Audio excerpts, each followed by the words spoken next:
Okay, it is 9:46 a.m. I had one trade with RMSL and I did well for what it was, and I did sell on two pieces, although in this case it would have been better if I sold everything at once, but I don't mind that at all. That's rarely something that happens where if I actually sold all at once, I would have made more. I like selling in two pieces because it helps me hold on to the setup better, but RMSL was a gap down morning panic bounce play. It was pretty impressive the way this one had a huge drop. As you can see, it just dropped massively. It even went to the sub pennies level, and this turned around so quickly.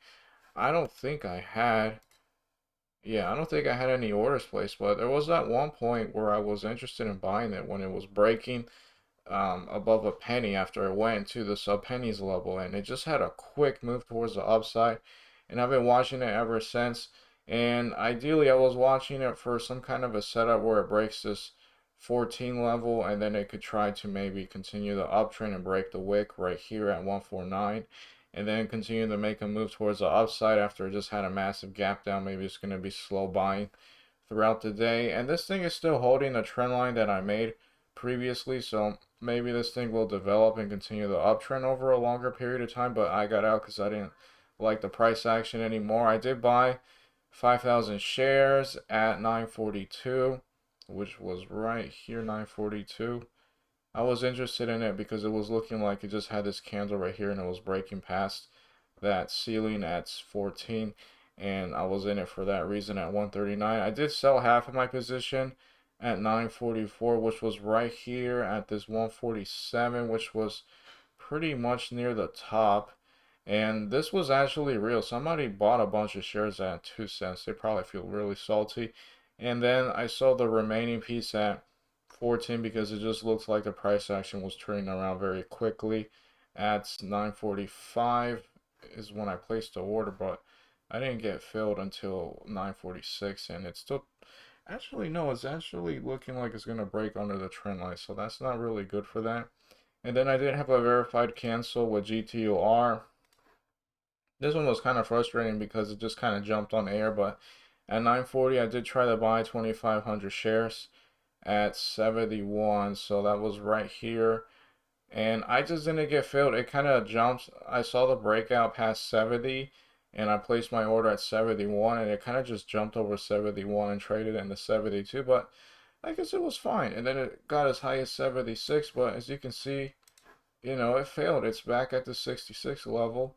Maybe this can be a dip under VWAP setup, but the idea was that it was going to break the 70 level right here. As you can see, it was a top here. It had a few attempts to get past it previously, and I thought, maybe it can try to do it this time. It was looking like it at least, and they can continue the uptrend more. I didn't really do it, but this could be a dip under VWAP. I'll continue to watch RMSL. I'm glad I sold when I did because the price action was not looking that good.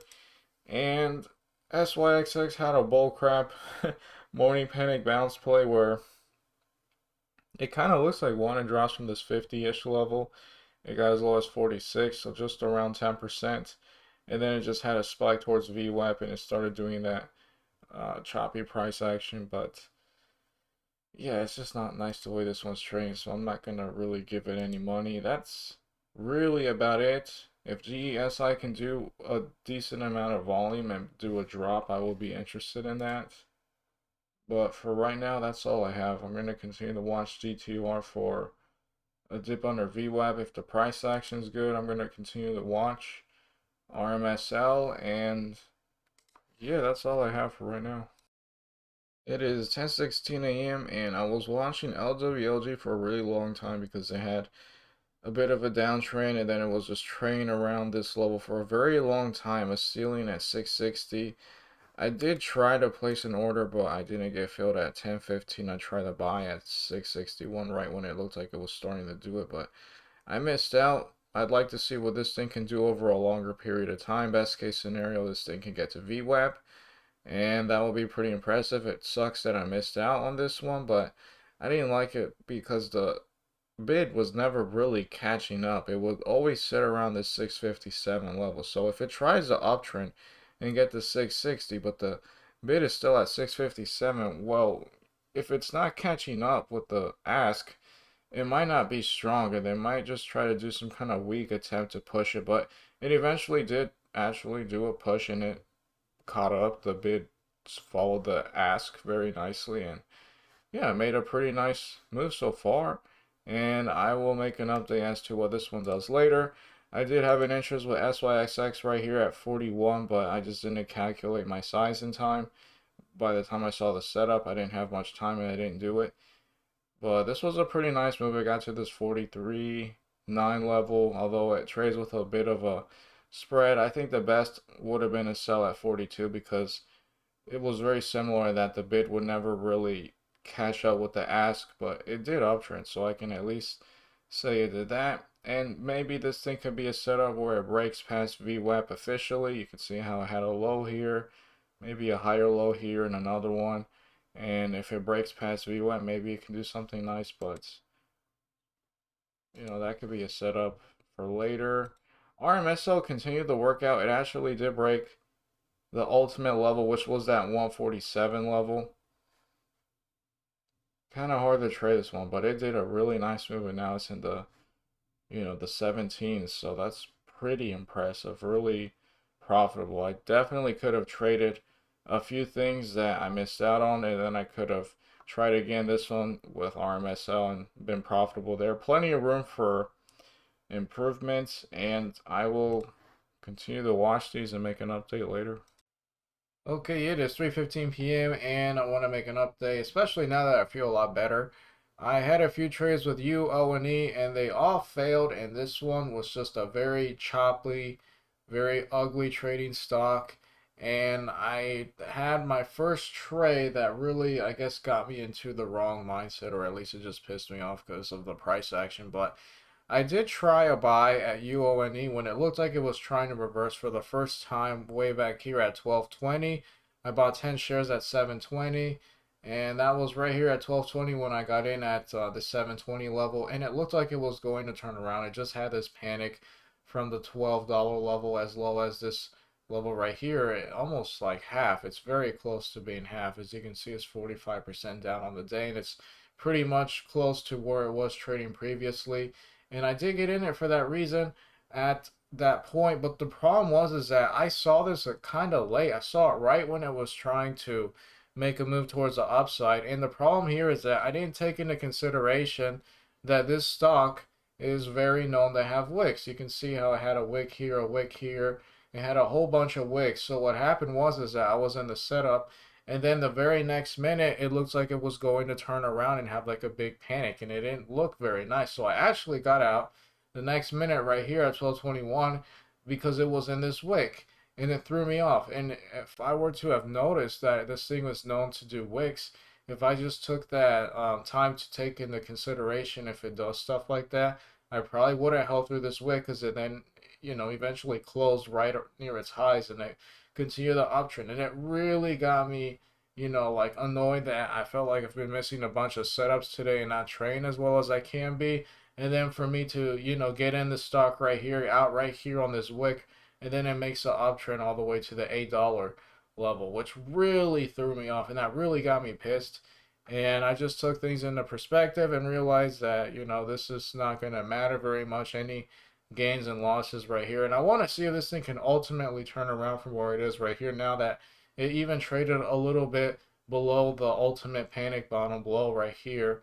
I want to see if it can try to reverse, even if it does it without me. I did take another trade, and that was a bit later. Right here, I bought just 5 shares at, yeah, this $7.69 at 117. So that was right around right here at 117 when it looks like it was trying to maybe turn around. I did miss this one right here after I had the first bounce and it had like a downtrend. I had a trend line, and when it broke the trend line, it did make a move, and it was just very choppy the way this one trades with a very ugly spread, and then it would look sporadic and it would look like it's gonna reverse, and then it will just finish really up. And I just don't like the price action, and I want to see if this thing can do it. But in the future, if I see the stock, I might just ban myself from trading it because of how ugly this stock is and manipulative. But it was still a good learning lesson for what it was. And again, I was in it around right here when it looked like it was trying to turn around, and I did get out 2 minutes later at 7:45, which was the time period at 19, right here when it looked like it wasn't going to do it. And yeah, it failed.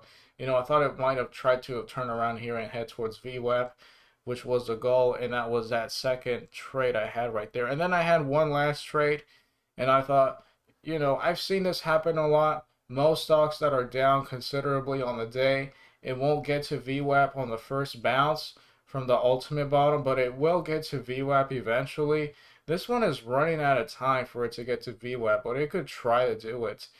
However, this one is so ugly, it might not even try to. But I did take one more trade at 127. I got in 8 shares, and this was trading, again, all of these based off of a $5 risk level. At 127, I got in 8 shares at 757, so that was at 127. So I got in right here, 127, right here, 757. So I got in right around here, and I thought it's going to do two things. Well, I guess three things, but number one is going to get to my goal, which is VWAP, and that will be a nice profit. It'll even make up all the losses I had on those two other trades with UONE, or it's going to get to my risk level, which is going to be around $7, and I'll cut the trade, and I'm out for roughly a $5 loss according to a $5 risk level. So I let it sit there. I had it stop, and it did not work out. As you can see, it never got to VWAP. It just continued to sell off. I guess there's a lot of people selling their shares after this big day or whatever. Just a lot of bad price action and ugliness. And I did get out. This is when I placed the stop, but I'm going to assume I got out around here about an hour later, maybe like an hour and 20 minutes later. I probably got out right here when I had my stop at 7:04 triggered. And I had my stop slightly above $7 because I figured if it's going to get all the way to $7, it's going to break below it. So I put it at 7:04. I don't want to have a stop right at $7 because then there's probably everybody else with a stop at 7, and then it's going to be a sell into the 690s, as you can see right here. So I did get out ultimately at 7:02. And I want to see if this thing could even try to make a move towards VWAP. But again, the problem is that there isn't that much time for it to make a move towards the upside. And I probably won't trade this one anymore just because of how toxic it is. But, just to take into consideration, this one was CYBL. It had a pretty big drop. And as you can see, it had like a bottom a few times. But, this one eventually got to VWAP. I just went ahead and got a few examples. Nothing really precise.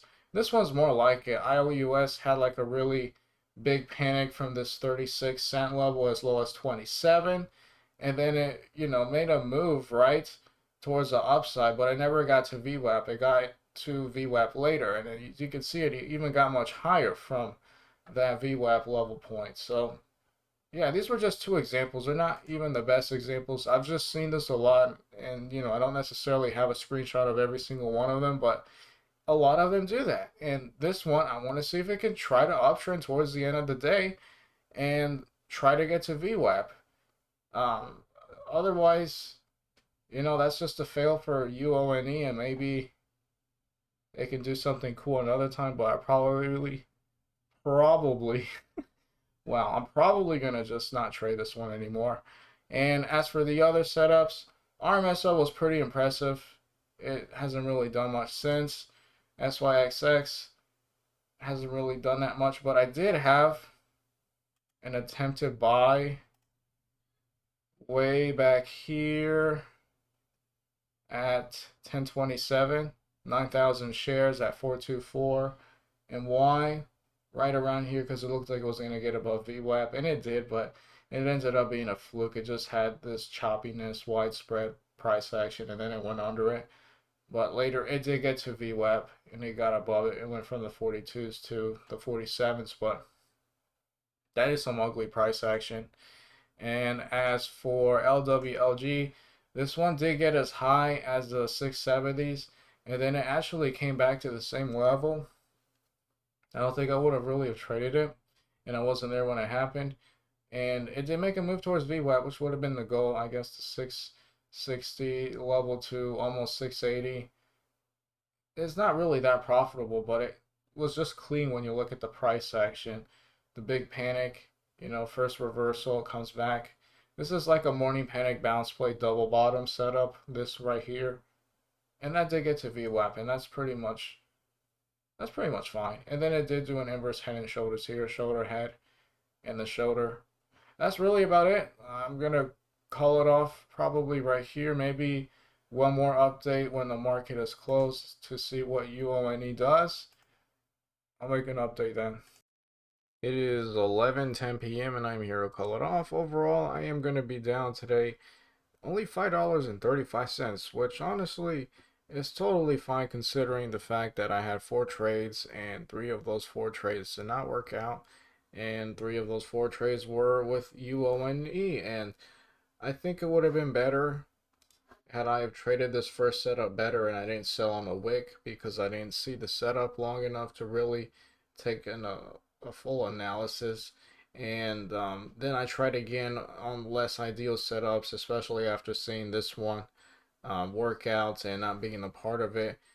UONE was just a clunker. This one just sold off and it didn't really make a move towards VWAP. Even looking at after hours, it didn't really get to VWAP. So this one is really sad the way it downtrended. And I'll probably just leave this one alone. And if I ever see it uptrending in the future or offer a setup, I'll probably just stay away from it because it's, something that has proven itself to not work out.